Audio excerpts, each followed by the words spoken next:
1. 당신도 예외가 아닙니다. 2년 살았으니까 세금 안 나오겠지. 집 팔기 전 누구나 이렇게 생각합니다. 한 채뿐인 집이고 2년도 넘게 살았으니 당연히 비과세일 거라고요. 주변에서도 다들 그렇게 말하니까 더 확신하게 됩니다. 그런데 이 착각 하나 때문에 억 단위 세금 폭탄을 맞는 사람들이 속출하고 있습니다. 실제로 2년 거주했고 집도 한 채인데 양도세 2억이 나온 사례 믿기시나요? 더 충격적인 건 이런 일이 매일 전국 어디선가 벌어지고 있다는 겁니다. 세무서는 기다리고 있습니다. 당신의 착각을요. 오늘 그 충격적인 이유를 낱낱이 파헤칩니다.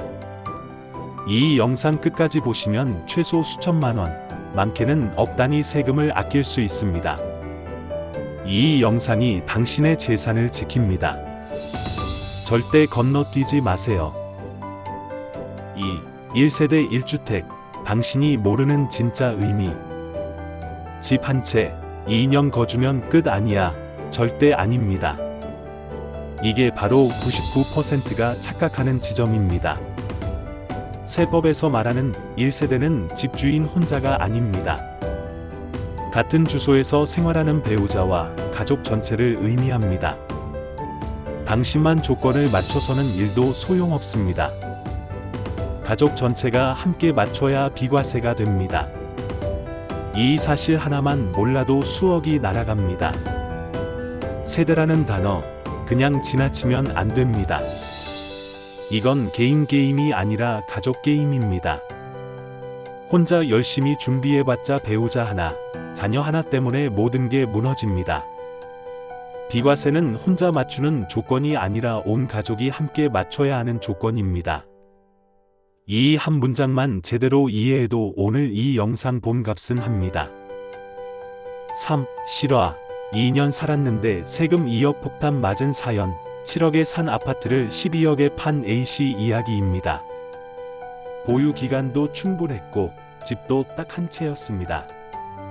조정 대상 지역이라 2년 거주도 필수였는데 그것도 채웠습니다. 주소도 제대로 옮기고 실제로 그 집에서 생활했죠. A씨는 확신했습니다. 이건 100% 비과세다. 주변 사람들도 모두 그렇게 말했습니다. 그런데 세금고지서에 찍힌 금액은 2억 원이었습니다. 도대체 뭐가 문제였을까요? 배우자와 자녀가 다른 곳에 살고 있었기 때문입니다. 이 씨는 혼자 이사 가서 살았던 겁니다. 세법은 냉정합니다. 집주인 혼자 산다고 거주로 인정하지 않습니다. 가족이 함께 살지 않으면 거주가 아닙니다. 이게 현실입니다. 이 사례 하나가 수천 명의 인생을 바꿨습니다. 4. 거주의 진실. 혼자 사는 건 의미 없다. 내가 집주인이고 내가 살았으니 괜찮다는 생각은 환상입니다. 완전히 틀린 생각입니다.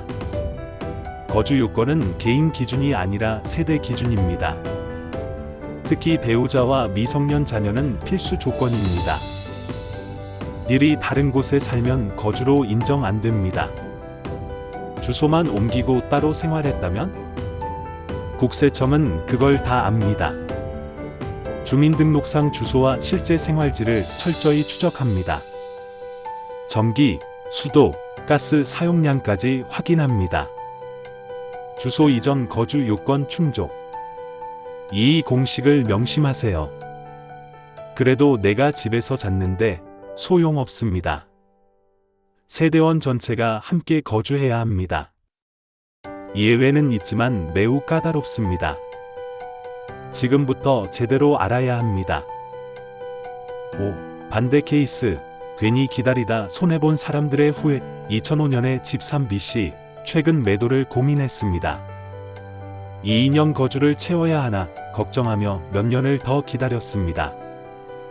시장 상황도 좋지 않은데 억지로 참았습니다. 세금 때문에 팔지 못하고 있었던 겁니다. 그런데 알고 보니 그 집은 애초에 거주 요건이 없는 집이었습니다. 조정 대상 지역 제도가 생기기 전에 산 집이었거든요. 2017년 8월 3일 이전 취득주택은 거주 요건이 없습니다. 그냥 팔았으면 비과세였는데 잘못된 정보 때문에 시간만 낭비했습니다. 그 사이 집값은 떨어지고 기회는 날아갔습니다.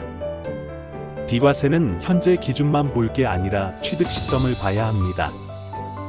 언제 샀는지가 모든 걸 결정합니다. 이것도 모르고 기다리는 분들 정말 많습니다. 당신도 확인해 보세요. 6. 세대 분리의 함정. 주소만 옮기면 끝이라고 원룸 하나 얻어서 주소만 옮기면 되겠지. 위험천만한 착각입니다. 성인 자녀가 주소를 분리해도 미혼이면 원칙적으로 별도 세대로 인정 안 됩니다. 만 30세 이상이거나 충분한 소득이 있어야 합니다. 구체적으로 연 소득 3천만 원 이상이어야 합니다. 그것도 계속 유지해야 합니다. 더 중요한 건 주소만 분리하고 실제로 같이 살면 소용없습니다. 세대 분리는 서류가 아니라 생활 기준입니다. 국세청은 바보가 아닙니다. 실제 생활 패턴을 다 추적합니다. 카드 사용 내역, 통신비 납부지, 택배 수령지까지 확인합니다. 원룸 계약서만 있다고 세대 분리 인정되는 시대는 끝났습니다. 진짜 따로 살아야 합니다. 아니면 세금 폭탄입니다. 7. 오피스텔 함정. 이게 주택이라고요? 라는 비명. 오피스텔은 주택이 아니잖아. 완전히 틀렸습니다. 사업용으로 샀고 부가세 환급도 받았어도 임차인이 실제로 살면 세법상 주택입니다. 그 순간 1세대 1주택이 깨지고 중과세까지 당할 수 있습니다. 실제 사례가 수두룩합니다. 오피스텔 하나 때문에 본가 비과세가 날아간 경우들요. 등기부등본에 뭐라고 적혀 있든 중요한 건 실제 사용 용도입니다. 임대차 계약서에 주거용이라고 적혀 있으면 끝입니다. 전입신고가 들어가 있으면 더더욱 끝입니다. 분양 당시 용도가 아니라 현재 사용 용도를 봅니다. 이름에 속지 마세요. 오피스텔, 도시형 생활주택, 다가구주택 모두 마찬가지입니다. 주거용으로 쓰이면 전부 주택입니다. 착각하지 마세요. 8. 하루 차이로 수천만 원이 날아간다는 잔인한 현실.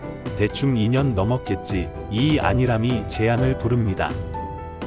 기준은 등기부등본 접수일입니다. 보통 잔금일과 같습니다. 취득일과 매도일 사이가 정확히 2년 이상인지 달력 펴고 확인하세요. 하루만 모자라도 요건 탈락입니다. 실제로 2년에서 하루 모자라서 수천만 원 날린 사례 많습니다. 계약일 아닙니다. 잔금일입니다. 등기 접수일입니다. 게다가 조정지역에서 산 집이라면 보유기간과 거주기간을 각각 따로 계산해야 합니다. 같은 거 절대 아닙니다. 보유 2년, 거주 2년 각각 따로 채워야 합니다. 겹치는 기간은 한 번만 인정됩니다. 이것도 모르고 계산하면 틀립니다. 날짜 계산 정확히 하세요. 여기서 틀리면 모든 게 무너집니다. 9. 주민등록초본이 모든 걸 증명한다는 냉혹한 사실. 거주기간 확인할 때 본인 기록만 보면 절대 안 됩니다. 세대원 전체의 전입, 전출 내역을 봅니다. 배우자, 자녀 모두의 이동 경로를 추적합니다. 주민등록초본 떼어보면 다 나옵니다. 누가 언제 어디서 들어왔고 나갔는지 전부 기록돼 있습니다. 다만 예외는 있습니다. 취약, 근무, 질병 요양 같은 부득이한 사유입니다. 자녀가 학교 때문에 못 들어온 경우, 배우자가 직장 때문에 못 들어온 경우요.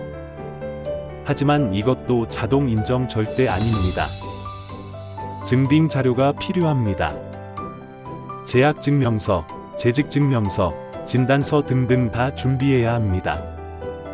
입으로만 설명하면 소용없습니다. 기록이 전부입니다. 말보다 서류가 강합니다. 지금 당장 주민등록초본 확인하세요. 10. 스스로 판단하는 순간 지옥문이 열린다. 가장 위험한 패턴이 있습니다. 이 정도면 비과세겠지 하고 신고를 안 하는 겁니다. 느낌만 믿고 양도소득세 신고 자체를 건너뜁니다. 주변에서 괜찮다고 하니까 그냥 넘어갑니다. 판단이 틀리면 추가 세금은 기본이고 가산세까지 붙습니다. 무심코 가산세 20%, 납부지연 가산세 연 10.95%입니다. 세금이 눈덩이처럼 불어납니다. 1억이 1억 2천이 되고 시간 지나면 1억 5천이 됩니다. 비과세는 느낌으로 판단하는 게 아닙니다. 요건을 하나하나 확인해야 합니다.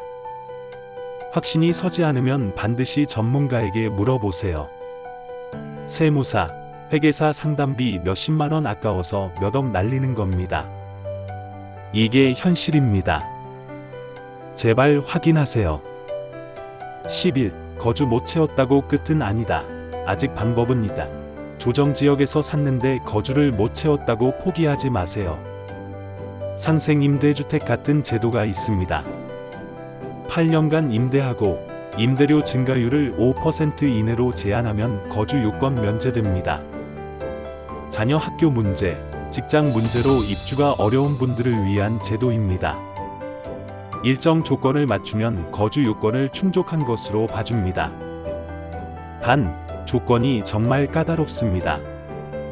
기간, 임대료, 계약 내용, 신고 시기 하나라도 틀리면 소용없습니다.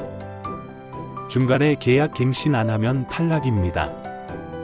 임대료 올려도 탈락입니다. 제도는 정확히 맞춰야 의미가 있습니다. 그냥 알고만 있으면 소용없습니다. 처음부터 끝까지 완벽하게 지켜야 합니다. 전문가 도움 받으세요. 12. 마지막 체크리스트. 이것만은 반드시 확인하라. 집 팔기 전 이 5가지를 순서대로 점검하세요. 첫째, 거주자인가? 비거주자면 비과세 자체가 없습니다. 둘째, 진짜 1세대인가? 가족 전체가 한 세대인지 확인하세요. 셋째, 진짜 1주택인가? 오피스텔, 상가주택 다 확인하세요. 넷째, 보유기간 충분한가? 정확한 날짜 계산하세요. 다섯째, 거주 요건이 있는 구조인가? 취득 시점 확인하세요. 하나라도 빠지면 결과는 천지 차이입니다. 하나라도 틀리면 비과세는 날아갑니다. 이것만 제대로 확인해도 억 단위 세금 폭탄은 피할 수 있습니다. 이 영상 시청 하나로 수억을 지킬 수 있습니다. 이 영상 저장하세요. 공유하세요. 주변 분들께 알려주세요. 다음 영상도 놓치지 마세요.